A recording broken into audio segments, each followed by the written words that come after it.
নমস্কার। হ্যাঁ, আমাদের আজকের এই যে বিক্ষোভ আমরা আমাদের দলের পক্ষ থেকে আমরা করছি, আপনারা জানেন যে গতকাল সিভিল সোসাইটি নামে একটি সংস্থা, আসলে বকলমে মথা নেতৃত্বে রঞ্জিত দেববর্মা এমএলএ, স্ট্যান্ডিং এমএলএ, তো তারা 24 ঘন্টার বন্ধ আহ্বান করে। কালকের দিনটা ছিল ভাতৃদ্বিতীয়ার দিন। গোটা রাজ্য জুড়ে, গোটা দেশ জুড়ে বিভিন্ন নামে এই ভাতৃদ্বিতীয়ার উৎসব পালন করা হয়।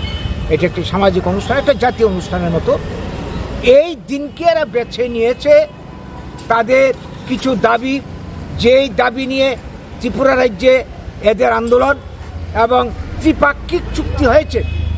ত্রিপুরাতে থেকে বাঙালিকে অনুপ্রবেশকারী আখ্যা দিয়ে তাদেরকে বহিষ্কার করতে হবে এবং তাদের দাবি ইনার লাইন পারমিট চালু করতে হবে।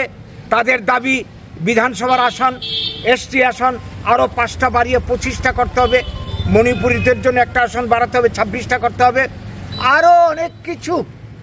এই সমস্ত দাবি নিয়ে ত্রিপুরা রাজ্যে এই মথা দলের উত্থান এখন থেকে 5 বছর আগে, 5.5 বছর আগে আমরা জানি।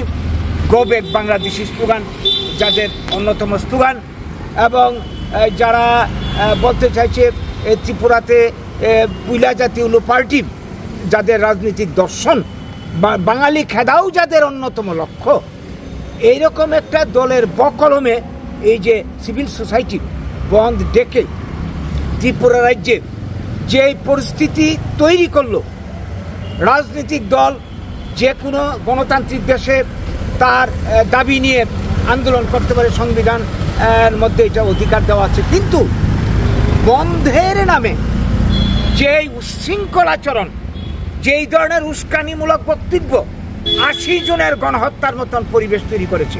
আপনারা দেখেছেন, আমরা আগরতলার বুকে যেটা দেখলাম, এই যে মানে আস্তাবল ময়দানে উত্তর গেটে এই ধরনের ঘটনা, পুলিশের সামনে এরা রাস্তা অবরোধ করে, যানবাহন চলাচল বন্ধ করে, জরুরি পরিষেবায় যারা মানে ব্যস্ত ডাক্তারের মতন মানুষকে তারা বাধা দিয়ে আটকে দিয়েছে, কাউকে রাস্তায় চলতে দেয়নি। সবচেয়ে আশ্চর্যের ঘটনা হলো, যারা আইনের রক্ষক, এই পুলিশ অফিসাররা তাদের সামনে দাঁড়িয়ে তামাশা দেখছে, না খালি শুধু পথচারীদেরকে মানে অন্যদিকে সরিয়ে দিচ্ছে, আপনার অন্য রাস্তায় চলে যান। এটা কি তাদের ডিউটি? তার মানে কি প্রকারান্তরে বন সমর্থন, বনকে সফল করার জন্য এরা সহায়তা করেছে পুলিশ প্রশাসন। এই ধরনের ঘটনা ত্রিপুরা রাজ্যে মানে আর ঘটেছে বলে আমাদের কম জানা আছে। যদিও বাম আমলে ঘটনা ঘটেছিল, একটানা 11 দিন রাস্তা অবরোধ হয়েছিল 2017 সালে, আমরা জানি বনমুড়া পাহাড়, তখনও বামেরা নীরব ছিল। এবং এই যে কালকের ঘটনা আপনারা জানেন, কমলপুরে শান্তির বাজারে যে ঘটনা ঘটেছে, বিনা প্ররোচনায় বন গায়ের জুড়ে বন পালন মানুষ যাতে করে, বাধ্য যাতে করা হয়, এই ধরনের বল প্রয়োগ করেছে এবং করতে গিয়ে তারা দোকানপাট লুট করেছে, ভাঙচুর করেছে, জিনিসপত্র ছিনিয়ে নিয়েছে, আগুন ধরিয়ে দিয়েছে, মারধর করেছে এবং এরকম একটা পরিস্থিতি তৈরি করছে পুলিশের সামনে।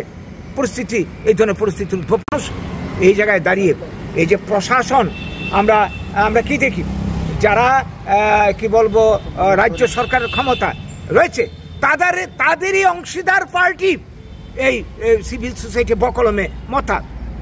কাজেই এই ঘটনার সম্পূর্ণ দায় রাজ্য সরকারের, মুখ্যমন্ত্রী, প্রশাসনের। তারা দায় এড়াতে পারে না, তারা দূরের থেকে তামাশা দেখেছে। আমরা অন্য সময় দেখি বিরোধী দল বন ডাকলে প্রশাসন যেমন সজাগ থাকে, সক্রিয় থাকে, দলের লোকেরও বনকে বানচাল করার জন্য পথে নামে। আজকে কালকে কোথায় ছিল তারা? তার মানে কি প্রকারান্তরে তাদেরকে সমর্থন করেছে। তাহলে এই যদি চলতে থাকে, একটা দল ক্ষমতায় থেকে তাদের শরিক দল বন ডাকবে আর তারা তামাশা দেখবে, এটা কি ধরনের সরকার চলছে? কি ধরনের গণতন্ত্র চলছে? কি জাতের আইন চলছে? তো এই প্রশ্নে আমরা যা দেখতে পাচ্ছি, এবং কিছু কিছু বক্তব্য উঠে এসছে এখানে। চিত্ত দেববর্মা নামে একজন ব্যক্তি, উনি বলেছেন যে প্রয়োজনে আবার 80 জনের মতন গণহত্যার, মানে 80 জনের মতন পরিস্থিতি তৈরি হবে। এটা কিন্তু খুব অশনি সংকেত, অশনি সংকেত। এবং আরেকজন বলেছে প্রয়োজনে আবার তারা জঙ্গলে ফিরে যাবে। এটা কিসের হুমকি? আগুন নিয়ে খেলা আরম্ভ হয়েছে আবার ত্রিপুরার বুকে। কাজেই এইটাকে সামান্যভাবে আমাদের দেখলে হবে না, সহজ সরলভাবে দেখলে হবে না। আমাদের এই যে ত্রিপুরা মতা দল আজকে শাসক দলের মদত পেয়ে, এবং শুধু শাসক দল নয়, আজকে বিরোধী দলগুলির ভূমিকা কোথায়? নাম কেউ আসছে একটা কি বলবো প্রেস বিবৃতি দিয়ে তাদের দায়িত্ব খালাস, কোনো প্রতিবাদ নেই, কোনো আন্দোলন নেই। কাজে এইভাবেই তো এই তুষনীতির কারণে তো এদের বারবার তো সিপিএম আমলে এই উগ্রপন্থী 80 জন গণহত্যা যারা ঘটিয়েছে, আত্মসমর্পণের মাধ্যমে তাদেরকে কোটি কোটি টাকা পাইয়ে দেওয়া হয়েছে, হাজার হাজার কোটি টাকা, মন্ত্রী পদ পাইয়ে দেওয়া হয়েছে, প্রশাসনিক পদ পাইয়ে দেওয়া হয়েছে, দলীয় পদ পাইয়ে দেওয়া হয়েছে। একই পরিস্থিতি আমরা দেখেছি কংগ্রেস জোট আমলে এবং বর্তমান আমলও হাজার হাজার কোটি টাকা এইভাবে দিয়ে দুর্নীতির মাধ্যমে তাদেরকে আশকারা দেওয়া হচ্ছে, উস্কানি দেওয়া হচ্ছে, প্রশ্রয় দেওয়া হচ্ছে। বলেই না তারা এইভাবে দিন দিন মানে এই সমস্ত কাজ করার সাহস পাচ্ছে। এটার শেষ কোথায়? এটার অবসান কি করে হবে? আমরা আর কতদিন এইভাবে পরে পরে মার খাবো? আরেকটা ঘটনা আপনারা দেখেন, যারা এই ধরনের মানে কাজে যুক্ত, আমরা আপনাদের কাছে নিশ্চয়ই এই খবরটা এসে পৌঁছে গেছে সোশ্যাল মিডিয়া। হ্যাঁ, সোশ্যাল মিডিয়ায় এই খবরটা নিশ্চয়ই পৌঁছে গেছে। এই যে রঞ্জিত দেববর্মা, আজকে উগ্রপন্থী দলের একসময় উনি নায়ক ছিলেন, কর্তৃত্বে ছিলেন, গো ব্যাক বাংলাদেশি স্লোগান তুলছেন। এখানে যারা অবৈধ অনুপ্রবেশকারী নিয়ে আমাদের কোনো বক্তব্য নেই, উপজাতি উন্নয়ন নিয়ে আমাদের কোনো প্রশ্ন নেই। আমরা চাই উপজাতি উন্নয়ন, আমরা চাই অবৈধ অনুপ্রবেশকারী যারা তাদেরকে আইন মেনে তাদেরকে ফেরত পাঠানো হোক। কিন্তু এইটাকে অজুহাত করে গোটা বাঙালি জাতিকে অনুপ্রবেশকারী দাগিয়ে দিয়ে বাঙালিকে এই রাজ্য থেকে উৎখাত করার জন্য এই চক্রান্ত যেটা চলছে। আজকে দেখুন তো, এই যে রঞ্জিত দেববর্মা, এই যে আই কার্ড, এই যে বিষয়টা, আজকে আমরা এটা হোয়াটসঅ্যাপ থেকে আমরা এটা নিয়েছি, এটা অনেকের হাতের মধ্যে এসে পৌঁছে গেছে। দেখা যাচ্ছে উনি বাংলাদেশের নাগরিক। দেখুন তার বার্থ সার্টিফিকেট দেখুন বার্থ সার্টিফিকেটটা দেখুন। এটা কোথেকে? এটা তো আমরা বানাইনি, হোয়াটসঅ্যাপে এসছে। যদি এই ঘটনা সত্যি হয়, আমরা যদি বলছি যদি সত্যি হয়, তদন্তক্রমে যদি দেখা যায় আসলে উনি বাংলাদেশের নাগরিক, আবার এই ত্রিপুরার নাগরিক, ভারতের নাগরিক, এটা কিন্তু মারাত্মক ক্রাইম, ভীষণ অপরাধ। তিনি এই রাজ্যের মানে কি বলবো জনপ্রতিনিধি হন কি করে? এবং যদি এটা হয়ে থাকে তাহলে তিনি তো জনপ্রতিনিধি আর থাকতে পারেন না। তার বিরুদ্ধে কি গভর্নমেন্ট অ্যাকশন নেবে? আমরা অপেক্ষায় রইলাম, ত্রিপুরার মানুষ অপেক্ষায় রইল। কাজেই এই হেন পরিস্থিতির মুখে দাঁড়িয়ে রয়েছে ত্রিপুরা। আগামী দিনে আসছে এডিসি নির্বাচন, আসছে সামনের SIR, অনেক কিছু সামনে আসছে। এগুলিকে সামনে রেখে মানে এইটা হয়তো একটা মহড়া চলছে বন্ধের নামে, অনেক কিছু ঘটতে পারে। কিন্তু এইভাবে আমরা কতদিন নীরব থাকবো? কতদিন মার্কে শেষ হয়ে যাব? আমাদের তো অধিকার আছে, আমরা তো এই দেশের নাগরিক, আমরা তো এই রাজ্যের এই দেশের ভূমিপুত্র, স্বাধীনতার উপকার বাঙালিরা। এইভাবে আর কত আঘাত আমরা সহ্য করব? কাজেই মুখ্যমন্ত্রী বাংলাদেশি, এটা মুখ্যমন্ত্রী বিচার করবেন, তার দলের মানুষ বিচার করবে এটার মোকাবেলা তারা কি করবে। আমরা গোটা বাঙালি জাতির প্রতিনিধি হিসাবে আমরা বাঙালি জাতির অধিকার নিয়ে, অস্তিত্ব নিয়ে, সাংবিধানিক অধিকার নিয়ে আমরা লড়াই করছি।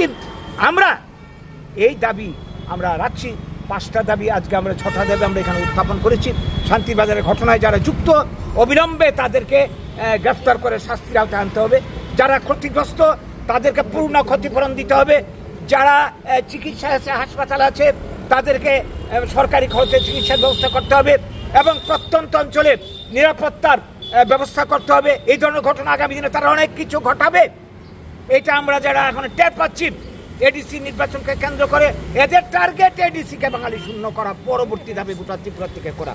কাজেই এখন থেকে গভর্নমেন্ট যদি ব্যবস্থা না নেয় তাহলে গুরুতর বিপদ আগামী দিনে অপেক্ষা করছে। কর্তৃপক্ষের কাছে আমরা দাবি জানাচ্ছি এবং এই রঞ্জিত দেববর্মার ব্যাপারেও যেটা হোয়াটসঅ্যাপে বেরিয়েছে, উপযুক্ত তদন্ত করে গভর্নমেন্ট দেখুক এটা সত্যতা কোথায়। যদি সত্য হয় তার জন্য তার সাংবিধানিক ব্যবস্থা তার বিরুদ্ধে যাতে না হয়, এই সমস্ত দাবি নিয়ে আজকে আমাদের বক্তব্য আপনাদের মাধ্যমে সরকারের নজরে নিতে চাইছি এবং এই রাজ্যের মানুষকে বারবার আমরা সজাগ করছি। সজাগ হন, সতর্ক হন, আর দলাদলি বন্ধ করুন। অনেক পার্টি দলবাজি আমরা করেছি স্বাধীনতার পর থেকে 70 বছর ধরে, শুধু প্রতারণাই শিকার হয়েছি আমরা। বঞ্চনার শিকার হয়েছি, এইভাবে আর চলতে পারে না।